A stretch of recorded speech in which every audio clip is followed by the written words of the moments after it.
Bismillahirrahmanirrahim. Assalamualaikum warahmatullahi wabarakatuh.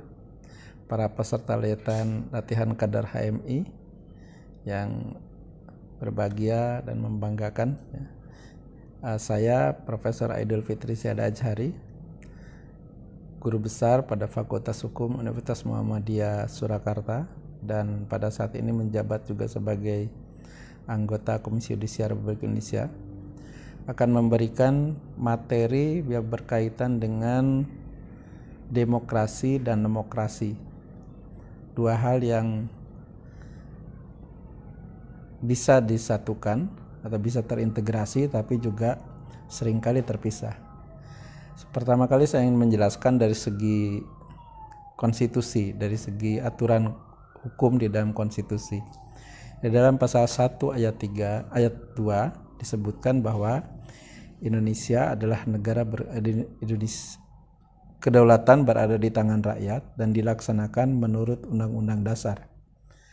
Ini mengandung makna bahwa kedaulatan rakyat atau demokrasi itu harus dilaksanakan berdasarkan aturan hukum. Kemudian pada pasal 1 ayat 3 disebutkan bahwa negara Indonesia adalah negara hukum. Ini menegaskan bahwa Indonesia itu bukan negara kekuasaan, bukan makhstat, negara yang didasarkan pada kehendak atau selera penguasa, tapi negara yang didasarkan pada aturan hukum. Nanti kita akan bicara lebih lanjut tentang hubungan dua konsep ini, yaitu konsep demokrasi dan konsep nomokrasi atau dalam Undang-Undang Dasar disebut sebagai negara hukum. Pertama, soal demokrasi. Demokrasi itu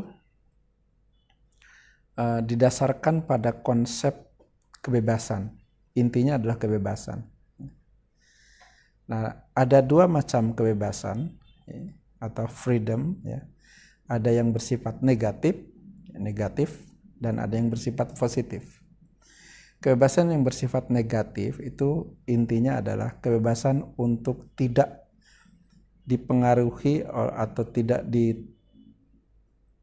dicampuri, dipengaruhi oleh kekuatan apapun, termasuk kekuatan negara.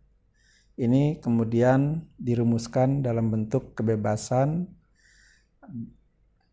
dalam bidang sipil dan politik, yang secara internasional dirumuskan di dalam International Convention on Civil and Political Rights yang disahkan pada 1966.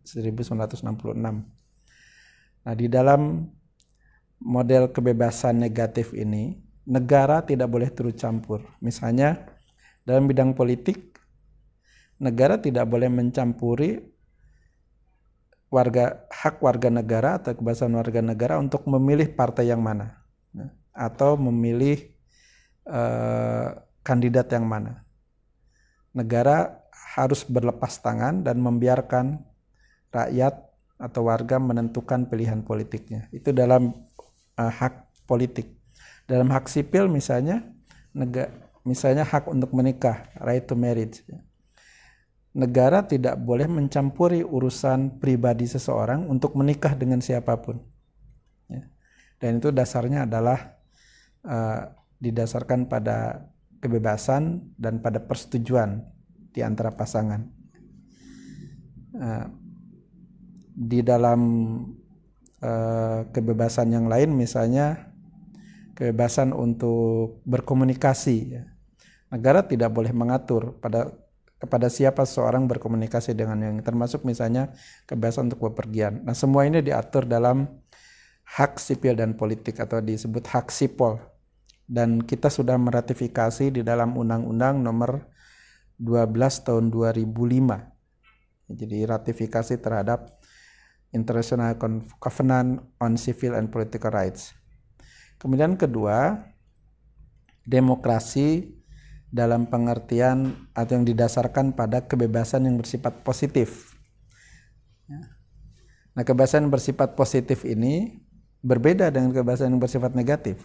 Kebebasan bersifat positif justru menghendaki negara untuk turut campur di dalam kehidupan warga negara. Misalnya hak untuk memperoleh pendidikan yang layak. Tidak semua warga negara memiliki kesempatan yang sama untuk memperoleh pendidikan. Ya. Tidak semua warga negara bisa memperoleh pendidikan yang layak bagi negara, bagi dirinya. Karena itu maka negara harus melakukan afirmasi atau pemihakan kepada warga negara yang tidak memiliki kesempatan atau tidak memiliki kemampuan untuk memperoleh pendidikan. Demikian juga misalnya dalam hak buruh. Ya.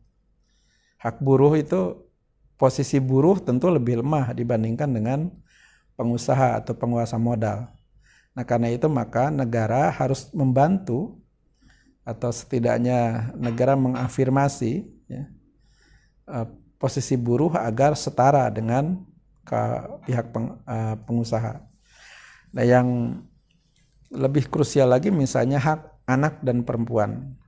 Anak dan perempuan bisa dipastikan tidak punya kekuatan politik, kekuatan sosial, maupun kekuatan ekonomi, apalagi dalam struktur patriarki seperti seperti pada masyarakat yang di mana dominasi atau supremasi laki-laki itu menjadi lebih kuat.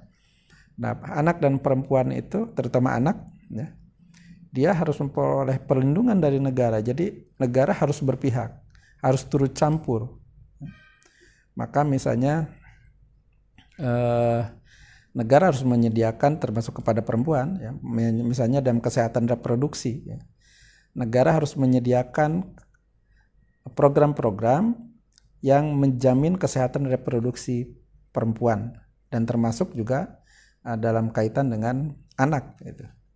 Kita tahu misalnya ada 4 setidaknya kondisi perempuan yang tidak bisa disamakan dengan laki-laki dan itu menunjukkan perempuan lebih rentan. Perempuan itu bisa menstruasi, perempuan bisa hamil, ya, melahirkan dan menyusui. Dan keempat itu tidak bisa dilakukan oleh laki-laki, tidak mungkin dilakukan oleh laki-laki. Tetapi keempat itu sesungguhnya menunjukkan bahwa perempuan lebih rentan ya, dibandingkan dengan laki-laki. Dan pada saat yang sama aspek reproduksinya berkaitan dengan anak, ya, dengan dan anak sebenarnya berkaitan dengan masa depan suatu bangsa, berkaitan dengan suatu generasi. Karena itu negara ya, harus turut campur. Ya. Ada program misalnya 1000 hari, entah berjalan atau tidak, saya tidak tahu ya. Tetapi 1000 hari ini mulai dari 0 di dalam kandungan sampai 2 tahun dalam penyusuan. Gitu. Ini sesuai dengan konsep Al-Quran dan seingat saya ini diusulkan oleh para alumni HMI.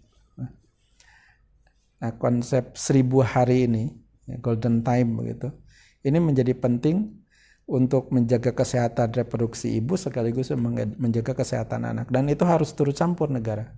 Dulu pada masa Orde Baru ada program Posyandu, sekarang masih berjalan tetapi tidak semasif zaman Orde Baru dan program Posyandu ini sebenarnya menjamin kesehatan ibu dan anak sekaligus juga menjamin masa depan suatu bangsa. Nah, hak ibu dan anak ini merupakan hak yang kita sebut sebagai hak positif dan ini masuk ke dalam hak ekonomi, sosial dan kebudayaan. Secara internasional ini diatur dalam International Covenant on Social Economy and Cultural Rights atau ECOSOC ya, dan kita sudah meratifikasinya di dalam Undang-Undang Nomor 11 Tahun 2005. Nah, itulah demokrasi. Jadi demokrasi itu bukan sekedar pemilu. Ya. Kalau kita lihat sekarang ada kecenderungan ya, demokrasi itu direduksi menjadi persoalan election. Ya.